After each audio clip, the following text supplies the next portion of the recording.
નમસ્કાર મિત્રો, શ્રીમદ ભગવદ્ ગીતાની આ પવિત્ર યાત્રામાં તમારું ફરી એકવાર સ્વાગત છે।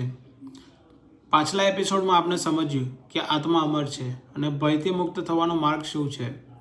આજે આપણે આગળ વધ્યા છે અધ્યાય 2ના શ્લોક 41થી 47 તરફ, જ્યાં શ્રી કૃષ્ણ જીવનનો એક બહુ વ્યવહારિક અને શક્તિશાળી માર્ગ બતાવે છે, કર્મયોગ। મિત્રો, આ શ્લોક દરેક માણસ માટે જ છે જે કામ કરે છે, જવાબદારી વહન કરે છે અને પરિણામની ચિંતા કરે છે। ચાલો તો હવે શાંતિથી સાંભળીએ અને જીવન સાથે જોડીને સમજીએ કર્મયોગની શરૂઆત। મિત્રો, અહીંથી શ્રી કૃષ્ણ જીવનની ખૂબ જ મહત્વની વાત કહે છે।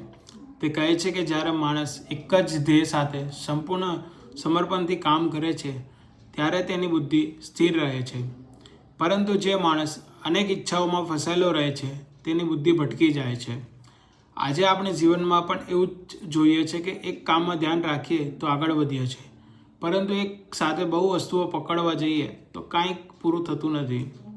પછી શ્રી કૃષ્ણ ચેતવણી આપે છે, જે લોકો વિધિઓ, શબ્દો અને લાભની વાતોમાં ફસાઈ જાય છે તેઓ સાચા જ્ઞાનથી દૂર રહી જાય છે। તેઓ સ્વર્ગ, સુખ અને ભોગની વાતો કરે છે, પરંતુ જીવનનો મૂળ હેતુ ભૂલી જાય છે। શ્રી કૃષ્ણ આગળ કહે છે કે તારે સુખ અને દુઃખ, લાભ અને નુકસાન, જીત અને હાર બધી સ્થિતિમાં સંભાવ રાખવો જોઈએ। જીવનમાં આપણે ઘણીવાર પરિણામના ડરથી કે લાલચથી કામ કરીએ છીએ અને ત્યાંથી જ તણાવની શરૂઆત થાય છે। કૃષ્ણ કહે છે કે તારો અધિકાર માત્ર કર્મ પર છે, પરિણામ પર નહીં। પરિણામને પકડી રાખશો તો કર્મ બોજ બની જશે, પરંતુ પરિણામ છોડશો તો કર્મ સાધના બની જશે। જેમ ઓફિસમાં આપણે માત્ર ઈમાનદારીથી કામ કરીએ અને પ્રમોશનની ચિંતા છોડી દઈએ ત્યારે મન હલકું રહે છે અને કામ પણ સારું થાય છે। આ શ્લોકોમાં શ્રી કૃષ્ણ ખૂબ જ સ્પષ્ટ કરે છે કે કર્મ છોડવાનો અર્થ સંન્યાસ નથી, પરંતુ આ શક્તિ છોડવી એ જ સાચો સંન્યાસ છે।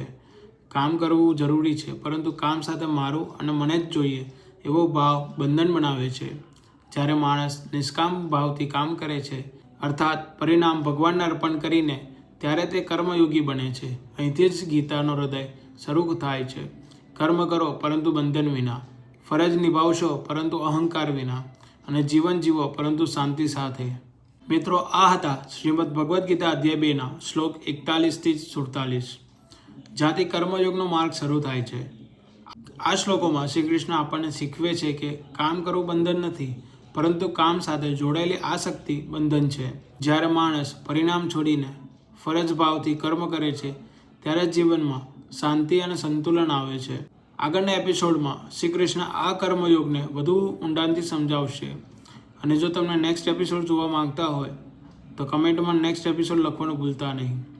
વિડીયો ગમ્યો હોય તો લાઈક કરજો, મિત્રો સાથે શેર કરજો અને ચેનલને સબસ્ક્રાઈબ કરવાનું ભૂલતા નહીં। આપ સૌનો ખૂબ ખૂબ આભાર। જય શ્રી કૃષ્ણ।